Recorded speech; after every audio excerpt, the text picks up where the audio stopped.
No one had walked that trail in years. Not since the Parker girl vanished one September afternoon, and the woods swallowed every lead that followed. But on a cold March morning, Deputy Aaron Calloway's retired K-9 gunner pulled away from their quiet stroll, nose low, body tense. He led her to a patch of wet earth beneath the pine canopy and started digging, relentlessly, like something was down there, something that had waited too long to be found. Aaron crouched beside him, and for the first time in 15 years, hope cracked through the silence. If stories like this stay with you, stick around. The wind sifted through the pine trees, like a whisper trying not to be heard. Early spring in Briar Hollow still felt like winter, with crusted snow in the shadows and the sharp bite of frost clinging to the ground. Deputy Aaron Calloway tugged her fleece collar up higher as she hiked the narrow trail behind her old K-9 gunner. She hadn't meant to walk this far out.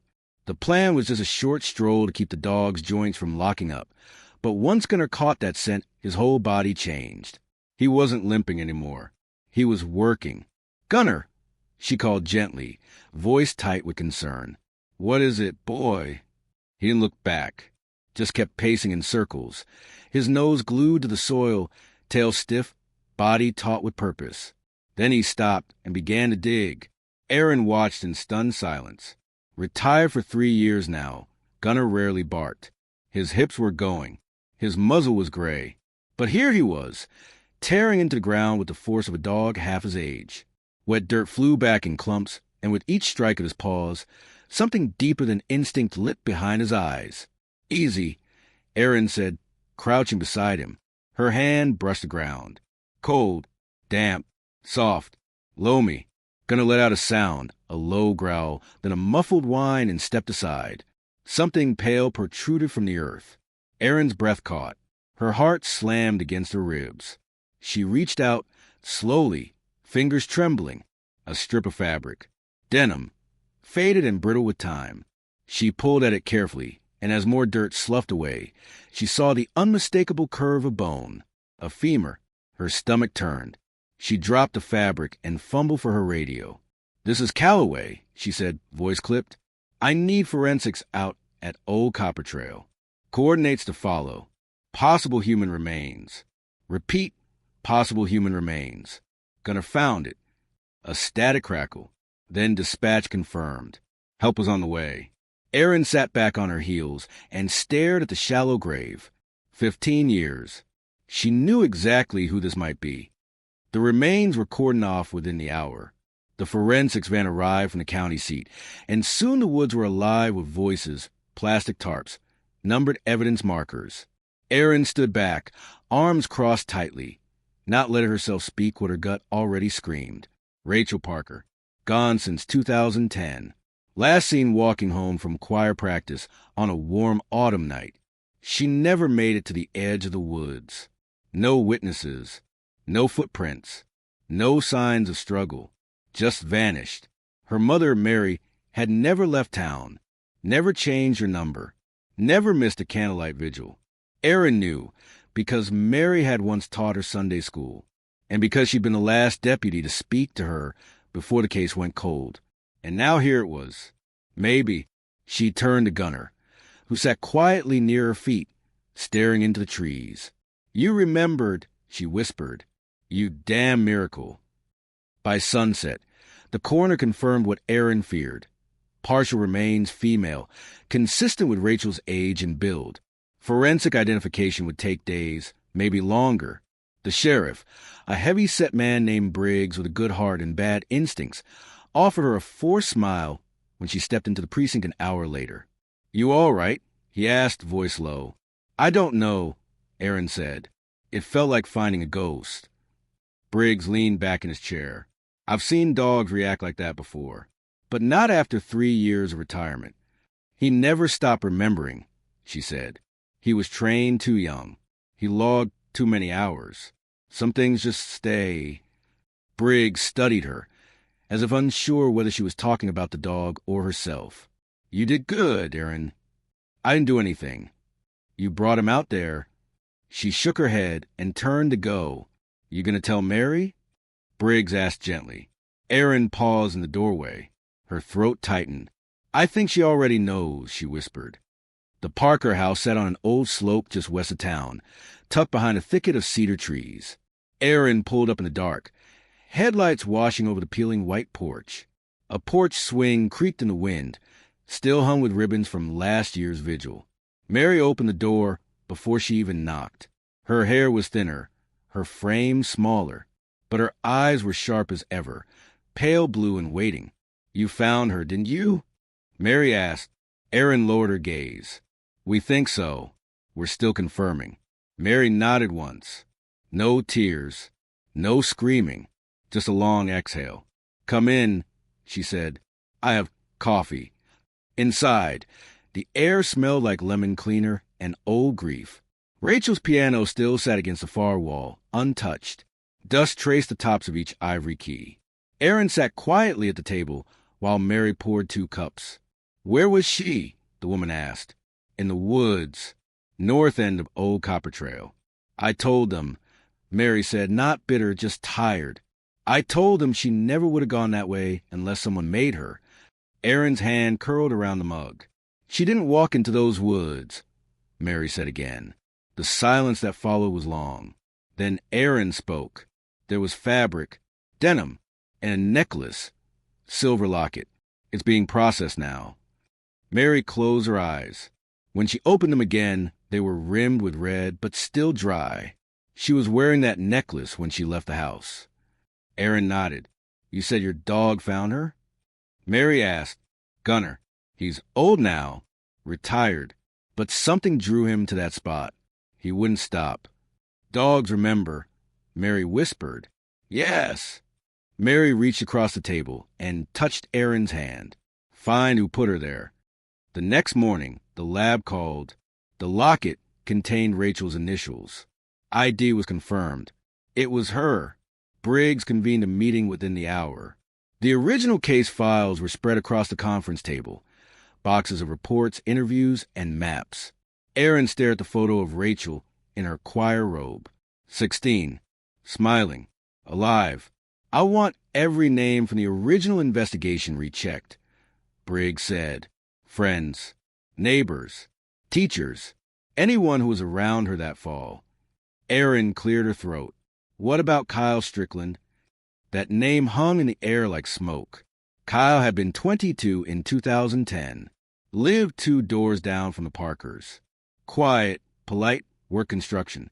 He'd been brought in for questioning early in the case. He'd once offered Rachel a ride, supposedly innocently, but there was no physical evidence. No charges. He moved away 2 months after the disappearance.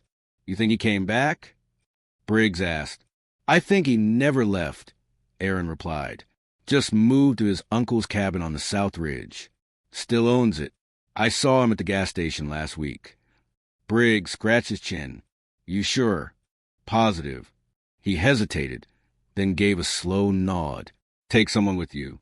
Go pay him a visit. The drive to the ridge was long and winding. Aaron didn't bring another officer. She brought Gunner. The voice was unmistakable, fragile, human, young. Aaron's boots skidded through the pine needles as she ran wide around the cabin, ducking low. The second shotgun blast had cracked a hole in the front window. No more shots followed, just silence. And that voice. She crept to the rear of the house, heart hammering. The cabin was small, single floor, 2 windows in the back, both boarded, only 1 door. No way in except the front. Unless, her eyes scanned the foundation. Wooden slats ran beneath the porch, just high enough to belly crawl under. Gunner, she whispered.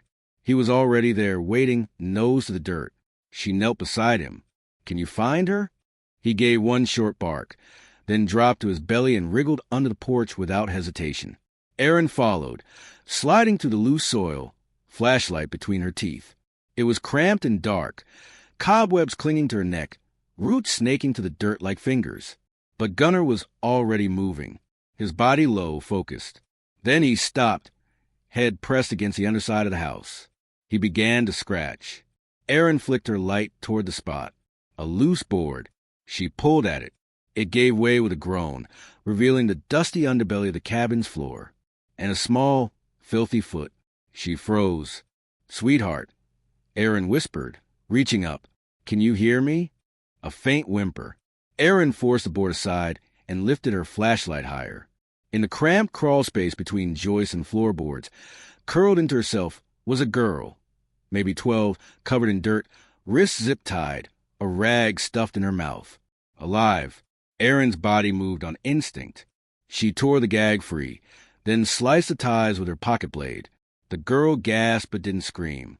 "You're safe now," Aaron whispered. "I've got you." Behind her, Gunnar let out a low, urgent growl. Footsteps overhead. Heavy, fast, angry. Aaron wrapped the girl in her coat and shoved her flashlight into her own teeth again as she backed out, dragging the child with her. Gunnar exited first, hackles raised. As they emerged from beneath the porch, Aaron heard the unmistakable click of a shotgun slide above them. She turned and saw Kyle Strickland standing in the open front doorway, bare chest heaving, eyes wild. He was pointing the weapon straight at them. "Don't," Aaron said, holding the girl close. "Put it down, Kyle." She wasn't supposed to scream, he said hoarsely. She wasn't supposed to make noise. "Kyle," Aaron said again, slowly standing. "It's over. You don't have to make this worse." Gunnar stood between them, silent but steady. "Ready? You people, you never listened," Kyle muttered. "I tried to tell them." She lied. Rachel, lied. Aaron's blood ran cold. "Rachel, 15 years ago," she said quietly. "You killed her." Kyle's jaw trembled. "She tricked me," he spat. "They all did. They act like angels, those little church girls. But they play games. They laugh at you, led you on. Then they scream when you touch them." "You were 22, Aaron said, her voice hardening. "She was 16. She was smiling," he whispered, eyes unfocused. "She smiled when she got in my truck. She wanted to go with me." "No," Aaron said. "She was terrified, and you know it." Kyle's hand shook. The gun trembled. Then he turned it toward himself. "No, Kyle." But it was too late. The blast echoed through the woods like a final scream swallowed by the trees. The girl in Aaron's arms clung to her like she was the last solid thing in a collapsing world. She was too weak to walk. Aaron carried her to the cruiser and wrapped her in blankets, heart still racing. Gunnar pacing perimeter like a sentinel. When the paramedics arrived, the girl still hadn't spoken. Not her name, not her story. Just stared into the trees with wide, sunken eyes. Briggs arrived not long after, face pale. "Jesus," he murmured. "You found her under the floor?" Aaron nodded. "She alive?" "Barely. She needs medical trauma care, but she's breathing." He looked toward the house, where Kyle's body lay crumpled across the porch, shotgun still in his grip. "That girl, was she the only one?" Aaron shook her head. "I don't know." At the hospital, the girl was listed as Jane Doe. She was 12, malnourished, bruised. Old marks layered her skin like history written in pain. Doctors estimated she'd been missing for at least 3 weeks. Maybe longer. Her fingerprints yielded no hits. No missing persons report matched her age and description in the region. Whoever she was, no one had come looking. Aaron sat in the hallway outside her room, while Gunnar lay beside her feet. She couldn't stop thinking about Kyle's words. She lied. She screamed. It had happened before, with Rachel. Only back then they hadn't known, or hadn't wanted to. What if he'd taken others? What if Rachel wasn't the only one? Briggs met her outside the hospital. Strickland's property's being searched. Basement, sheds, crawl spaces. They'll go over every nail. Aaron nodded. "There's more," he said. "You remember the name Dawn Palmer?" Aaron blinked. "Yeah, went missing in 2015. 15-year-old from over in Millstone County. Similar age, similar background. Choir kid. They never found her either. You think?" "Have them recheck the records," Aaron said, heart sinking. "We need to see if she ever crossed paths with Kyle." Briggs hesitated. "This wasn't your case to solve, you know. You're not even led." "I didn't solve it," Aaron replied, eyes drifting to Gunnar. He did. That night, alone in her cabin, Aaron lit a fire and sat on the floor beside Gunnar. He laid his head in her lap and let out a long sigh, the kind only dogs know how to breathe. "You remembered her," she whispered, running her fingers through his fur, "even when the rest of us moved on." She stared at the wall for a long time, then got up and pulled down the box she hadn't touched in over a decade. Rachel's file. She read every page, every note, every interview. And then she saw it, an overlooked detail, one of the original witness statements. A neighbor had reported seeing Rachel get into a truck the night she vanished. But when they described it, the color didn't match Kyle's. Not even close. Kyle had a green Chevy. The witness saw a blue Ford. Erin sat back. Her pulse ticked up again. So if Kyle wasn't the first, was he copying someone or covering for someone? She picked up her phone and called dispatch. "Can you run a name for me?" she asked. "Go ahead," the operator said. "Edward Strickland, Kyle's uncle, owns the cabin on the ridge." A pause. "He's in the system. Record for assault in 1989. Dropped charges. Last known address is at same cabin. When was he last active? Driver's license renewal 2 years ago. No recent activity." Erin's stomach turned. "What's his vehicle history?" she asked. "Register a blue Ford F-150 in 2010. Sold it in 2012. She didn't hear the rest. Her mind was already racing. Kyle hadn't been lying. Not entirely. He'd said she lied. Yes, but he'd also said, "I tried to tell them." What if he'd been trying to cover up for someone all along? What if Kyle hadn't killed Rachel Parker? What if his uncle had? And Kyle had been trying to make sense of it ever since? Copying the behavior, repeating the pattern, the twisted legacy of a family secret passed down like a curse. Erin stood, heart in her throat. Gunnar was already on his feet. Back at the cabin, they found more. Buried in the back shed, beneath a false floor, were photographs. Dozens, maybe more. Girls, teenagers. Some Erin recognized. Some had never been reported. It wasn't just Kyle. Edward had started it, and Kyle had kept it going. By the time forensics finished cataloging the evidence, they confirmed the worst. Rachel had been the first, but she wasn't the last. And the girl they'd rescued, who still hadn't spoken, might be the only one left alive. Late the next evening, Erin visited her again. The girl was awake. Sitting up, silent, Erin sat beside her, slow and careful. "My name's Erin," she said softly. "I'm not going to ask anything you're not ready to say. But I wanted you to know he can't hurt you anymore." The girl didn't respond. But then, slowly she reached out a trembling hand. Not to Erin, to Gunnar. The old dog stepped forward, gentle and sure, and laid his head against her side. And for the first time, the girl smiled. Only a flicker. But it was real, and it was enough. The news spread fast in Briar Hollow. After 15 years of silence, Rachel Parker had been found. And though the details were kept quiet, the rumors spun themselves into knots. Strickland's name, the raid on the cabin, the girl on the floor, all churned through town like a storm no one could stop. Erin didn't speak to the press. Neither did Briggs. The girl they'd rescued, who still hadn't said a word, was moved to a trauma shelter 2 counties over, under protective custody. But before she left, she gave Erin something. A single name, whispered the morning she was discharged. "Eddie." Erin froze. "You mean Edward?" she asked. The girl's wide eyes blinked once. Then she nodded, and then said nothing else. That was all Erin needed.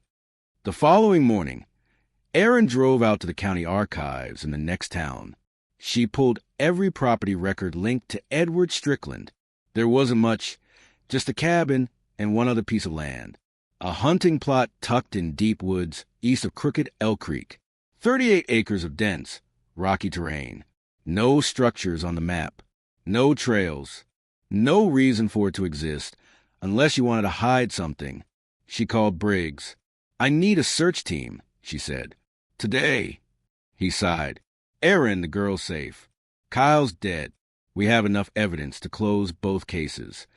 "Not all of them," she replied. "There's more. I can feel it." Briggs hesitated. "You going alone?" No, she said. I'm bringing the one who found her in the first place. The woods out by Crooked Elk Creek were different, older, quieter, the kind of quiet that made you feel watched. Erin stepped out of her cruiser and surveyed the terrain. Gunnar jumped down beside her, his limp more pronounced today, but he kept pace. His nose caught the wind and his ears perked. He was alert. She scanned the horizon. Just trees. Moss. A faded deer stand rotting up in an elm. But Gunnar didn't need visuals. He started moving. 10 minutes into brush, his pace changed. He paused, sniffed a circle, then began to walk slower, more deliberate. Then he stopped and looked back at her. "This it?" she asked softly. He barked once. Erin knelt, brushed the moss away. Her fingers hit wood. She dug faster. Beneath the dirt and roots, something smooth emerged, a hatch. Homemade, a cellar door. No markings, no handle. She drew her weapon, heart pounding, lifted it open. A steep staircase descended into dark. Gunnar growled. Erin flicked her flashlight on and started down one step at a time. Each creak echoed like a scream swallowed by silence. The air grew colder with every foot. At the bottom was a concrete room. No windows, no light, just a metal table and a mattress rotted through with mold. Chains bolted to the wall. Scratches in the concrete. And boxes lined against the far wall. Erin opened the first one. Photographs. Again. Dozens. More girls. Some were dated. Some weren't. The next box held jewelry. Cheap necklaces. Plastic bracelets. Trinkets that meant something to someone once.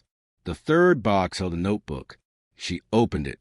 Page after page of messy, desperate handwriting. Confessions. From Edward. He'd started in 2009. His first victim had been someone named Tessa. No last name. No location. Just Tessa. Screamed like a bird. Rachel was next. He described it in detail. The ride. Her voice. Her tears.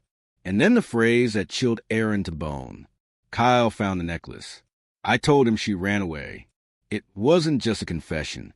It was grooming. Edward had lied to Kyle. Made him believe the girl left. Twisted the truth. Over years, over time. And then Kyle tried to become him. To understand him. To repeat him. The legacy of a monster passed on like an infection. She sat back, overwhelmed. This place, this room, wasn't just a secret. It was a shrine. They called in the FBI the next morning. Cadaver dogs found 3 more shallow graves across the ridge, each years old. Forensics began DNA testing. Erin knew what the results would show. Rachel Parker was only one name on a longer list. And Briar Hollow would never be the same. Briggs met her outside the precinct 3 days later. He looked older than he had the week before. "You were right," he said. Erin didn't answer. "I'm retiring in May," he added. She looked up at him. "Yeah, town needs new blood. Someone who'll listen. Someone who doesn't give up." She studied his face. "I'm not running," she said. "I wasn't talking about sheriff," he replied. "I was talking about hope." And with that, he walked away. That evening, Erin visited Mary Parker. She brought the file, the confession, everything. Mary sat in her chair and held the notebook with trembling hands. "Is this the man who?" she asked. Erin nodded. Mary stared at the page for a long time, then closed it. "I always wonder," she screamed. Mary whispered. Erin didn't know what to say. "She was strong," Mary added. "I used to tell her that. But after all these years, I think I started pretending she didn't fight, that it was quick, that maybe she didn't know what was happening." Tears welled in her eyes, but she screamed. Erin reached out, took her hand. "She never gave up," she said softly. "And neither did you." The girl they rescued eventually gave a name, Maya. Her mother had been gone for years. No father. She'd been passed from relative to relative, fell through the cracks, disappeared from a foster home, and no one filed a report. But now she had a name, a counselor, a new home, and every week Erin came to visit. With Gunnar, he always went straight to her side and lay his head in her lap. On the fourth visit, Maya spoke again. "Do you think he'll forget me?" Erin tilted her head. "Gunner?" The girl nodded. Erin smiled. He never forgot Rachel, and he barely knew her. Maya stroked the dog's fur. "He's tired." "He's earned it," Erin said. "So have you." Maya paused, then whispered, "Me too?" Erin's voice caught in her throat. "Yes," she said. "You too." Gunner passed away 5 months later, peacefully, under a shade tree behind Erin's cabin. His paws curled beneath him, his head resting on his favorite blanket. Erin sat with him until his last breath.